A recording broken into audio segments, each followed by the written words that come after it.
Working on mixing some new tunes, so I figured I'd show you guys some tips of what I've been working on. So this first one is a Hudson Funk Junction track.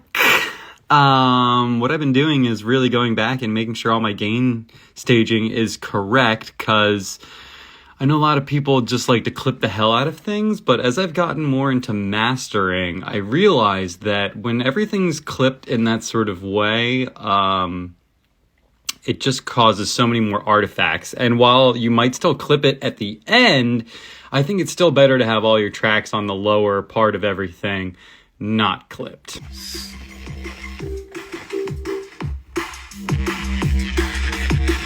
It's a little bit of what I'm working on, but what I want to say that is misleading is you can look at, let's look at this track, which is using a Jamel pack.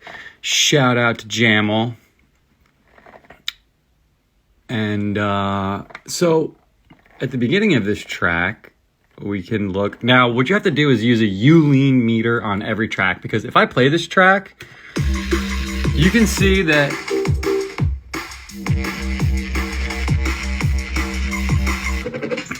it doesn't look like it's clipped. And in fact, it's not clipped at the beginning, although a lot of samples and tracks are, so that's something to be aware of. Like, a lot of sample packs give you clipped tracks. So, although, again, this one actually didn't come from a sample pack. It was a Jamel preset. Woo, shout out to Jamel. So, it's not clipped at the beginning. It's at negative 2.8. Which, you know, is still a little bit loud, but all good. What I do now is, if we put it at the end, we can see that whatever processing we're doing down here is clipping the track by 3 dB. So what I tend to do now is I go through each one and see, hey, which one's doing it? Nope, not that one. That one's okay. Redux.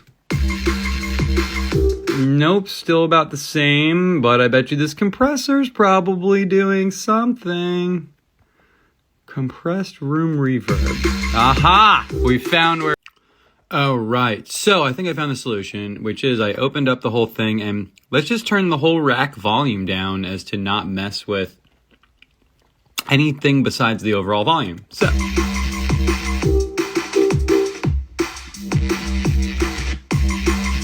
way better by turning it down just a couple dB, and frankly, it really doesn't even sound that different. So what you would want to do is, if it did sound quieter, you would come over here and turn it up however much you turned it down. So we could even probably turn it down, turn it up a dB or two here, just to bring it back to the exact volume that I had it.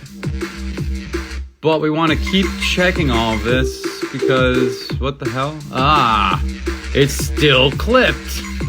All right, well, now it's clipping in a new place by quite a lot. 15 dB clipped. So let's maybe take this OTT and turn it way the fuck down.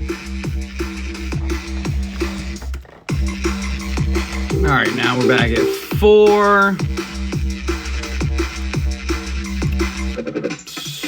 So we need to find more places to turn this bitch down. Okay, now our gain staging is complete. I turned down our OTT. The top was boosted by 5 and the output was boosted by 10. So I just turned that down a little bit. And since we turned down some of that high-end frequency stuff, I turned it back up over here with the equalizer, but then I made sure to keep our gain staging right by turning down, you know, we turned this up by about 5 dB, so I turned this down by about 5 dB, and now, oh, we still have after the saturator. Let's see what's going on there. All right, still a little loud, so we can maybe knock off a dB there or something. So now we should be good to go, baby. All right, it is now quieter by a lot. So we're just gonna go back and turn the track volume up. So we've gotten this track in order. We need to go and do this for every track. And I didn't show it to you here, but if the sample you have is clipped on the way in, and I have found many, many samples that are that way, because the way people master things is they just clip them to get them super loud, and it makes sense.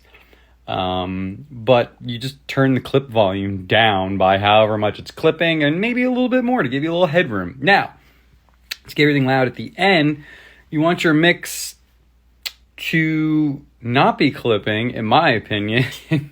And then you want to use clippers and limiters and other things that you purposely clip the track instead of just destroying your poor converters, especially if you have a poopy interface. It's not a good call. Again, personally, I found for mastering that when it's not all clipped down lower, when you go and you're making it really, really, really loud and compressing it a lot more again, you're just going to have less artifacts. Everything's going to sound cleaner, clearer, fuller, better, you know? So try those tips out and let me know how that works for you.